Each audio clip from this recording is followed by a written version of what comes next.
The Electric Company's public information program brings you your Better Living Radio Theater in its salute to the American home, its family, and its way of life in this bright American future.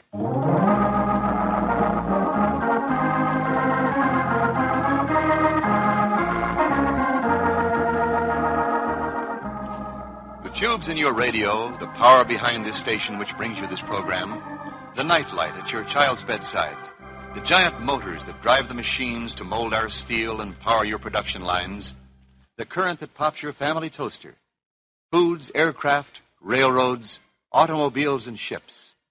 Electricity always at hand, day or night, with its economy for lower costs to you, with rising efficiency through its own research, with its growth to match the nation's needs at all times.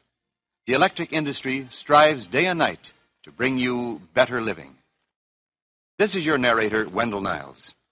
And now, your Better Living Radio Theater brings you George Washington's Gingerbread Man, the story of Christopher Ludwig, Washington's chief baker who captured Hessians with bread.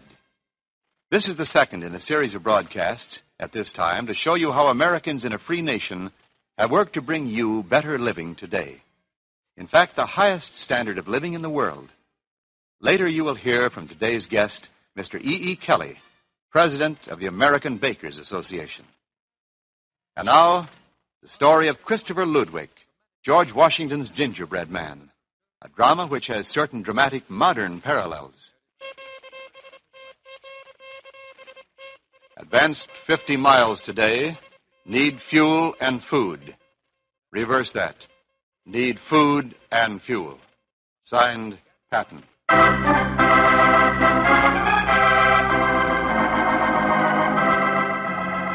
Long before Patton and Eisenhower and Ridgway, long before Lee and Grant, long before Napoleon said an army travels on its stomach, George Washington was to know what bread means to fighting men.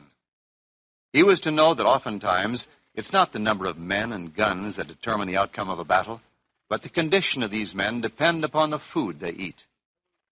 But now, come back in time almost 200 years to pre-revolutionary Philadelphia.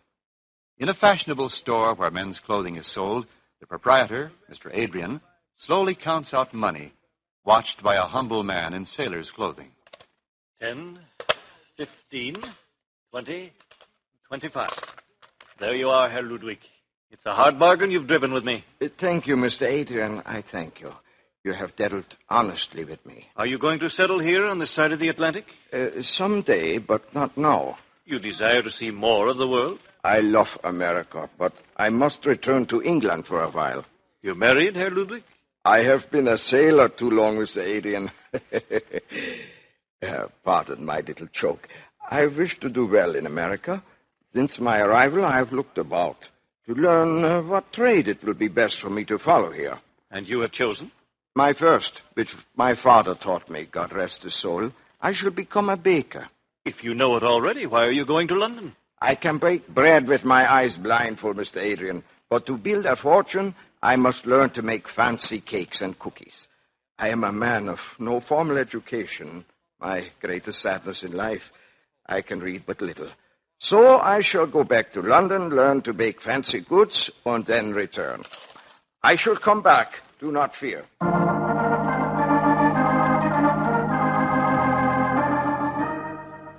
When in the course of human events it becomes necessary for one people to dissolve the political bands which have connected them with another, and to assume among the powers of the earth the separate and equal station to which the laws of nature and of nature's God entitle them, a decent respect to the opinions of mankind requires that they should declare the causes which impel them to the separation.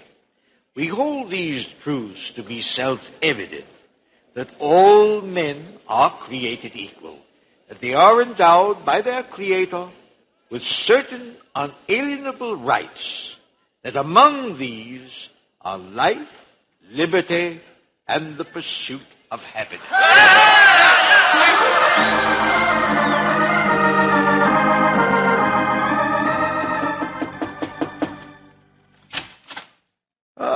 my good friend Ludwig. I've been waiting for you. Your pardon, Mr. Franklin, your humble pardon. On my way, I had the opportunity to buy 100 weight of flour for our army. With General Washington in need, I could not miss the opportunity. General Washington and the Congress have been highly impressed with your supplying of the troops in Pennsylvania. I am but a poor baker of gingerbread, but at my age it is better I bake bread than carry a musket. Suppose, friend Ludwig, you had the power to judge a man guilty or innocent. I, a judge? I, who can barely read and write? May I read something to you? Attend. We, the members of the Continental Congress, hereby commission Christopher Ludwig, Superintendent of Bakers and Director of Baking in the Army of the United States. Superintendent? Director? I do not understand, Mr. Franklin. Friend Ludwig, as sure as my name is Benjamin Franklin, you are the only man we can trust to feed the Continental Army. The only man our young United States can trust not to cheat us.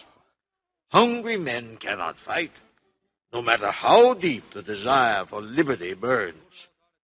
Your father would be proud. He would be very proud. I, too, am proud of you. I was fortunate to be born in this land of liberty. But when I look at you and the others in our cause who are born in Europe, I begin to believe that America is not a matter of birthplace, but of the heart.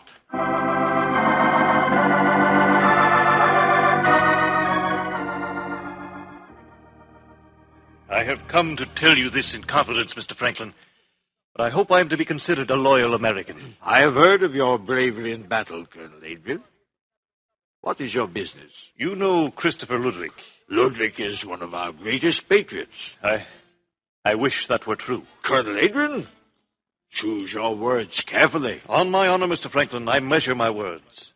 I knew Ludwig when he first came to Philadelphia almost 30 years ago. I would rather believe treason of my own brother.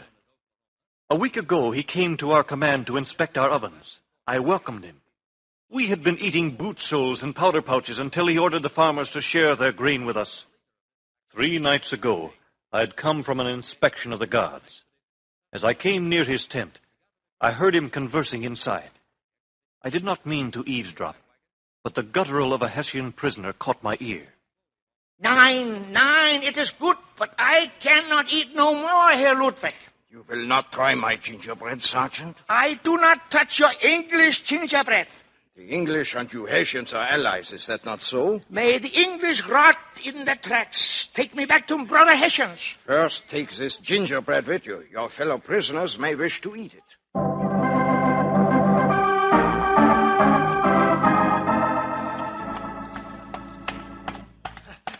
Colonel Adrian, the Hessian prisoners have escaped.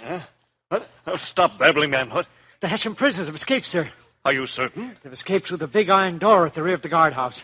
I found this on the inside of the lock. Where did that key come from? I do not know. I searched the guardhouse before I came to report. They've been eating something that appears to be gingerbread, sir. And you see, here on this key they used for their escape, it appears to be gingerbread.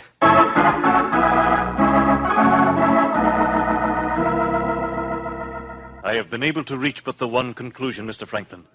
Ludwig put that key in the gingerbread he gave to his Hessian visitor. Have you talked with Ludwig himself, Colonel Adrian? Not yet. I have known him for a longer time, but he is closer to you. I thought it best to discuss the matter with you. You are the commander of the post? I am. Ludwig's commission and power comes from General Washington, but it is also dependent upon the commander of the post where he is. It is in your hands now, Colonel, and my advice is, face him with it.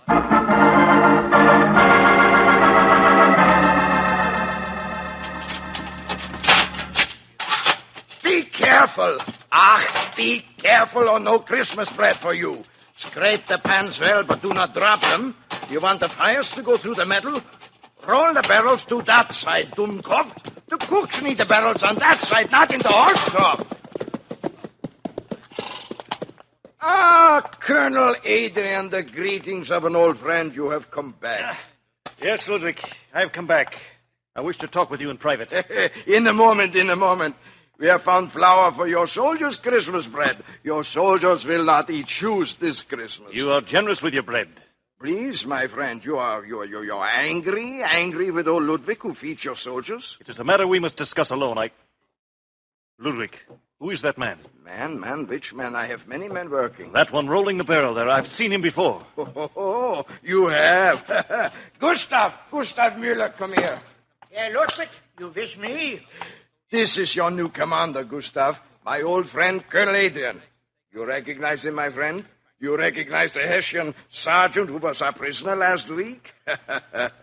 He has deserted and brought back many Hessians. His fellow prisoners escaped with a little key I give them. They have all come back with 50 Hessians to join us. Ludwig cannot fight, but he can make bread and cakes and gingerbread that tells how rich America is. You are not pleased, my colonel? Very pleased, Ludwig. In fact, I'm a very happy man. Except about what I shall have to say about myself to Benjamin Franklin.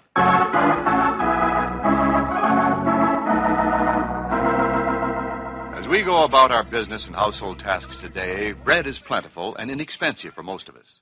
Especially if you live in a city or town, you give little thought to how it comes to you. You may never have visited the back rooms of the bakery you pass each day. In some specialty bakeries, bread is still mixed by hand. But in the usual bakery of average size, there are more than 160 electric motors, ranging from small ones of 1/6 horsepower to large ones of 50 horse.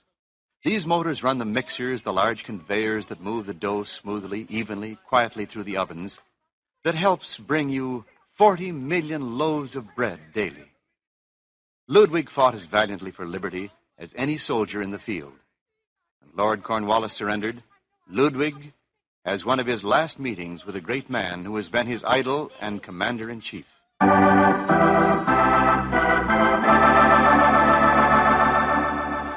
Old gentleman, I have one more request to make of you. You will always be my commander, General Washington. Poor Ludwig, we shall have to decorate you for your loss of your eye. It was not a bullet, General, merely a cake of flour falling on my head. Flour for the soldiers, old gentleman. Flour to keep them alive for one more battle. It was nothing. You have a request? Lord Cornwallis' men are starving. The poor men. Yes, the poor men. We won with bread as well as with bullets, old gentleman. But now, can you summon your bakers to bake 6,000 pounds of bread for Lord Cornwallis' troops? Have I ever failed you, my general? Never, old gentleman, never.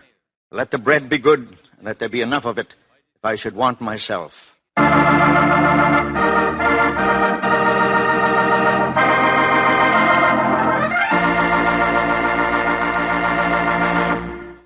And now we present our guest for today, Mr. E. Kelly, President of the American Bakers Association.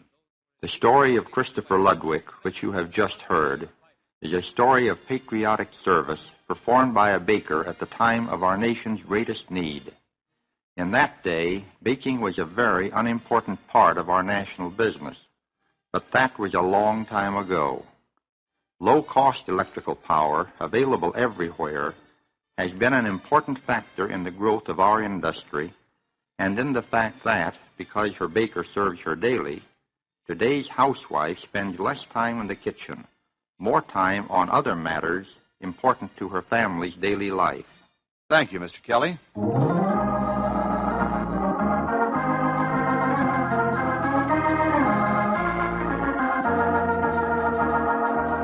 You have been listening to Mr. E. Kelly, President of the American Bakers Association. Mr. Kelly was today's guest of the Better Living Radio Theater, which has brought you the drama George Washington's Gingerbread Man, the second in a series of broadcasts at this time, presented by this station and the Electric Company's Public Information Program. Be with us again at the same time next week when your Better Living Radio Theater will present another program in this series. Until then, this is Wendell Niles wishing you better living.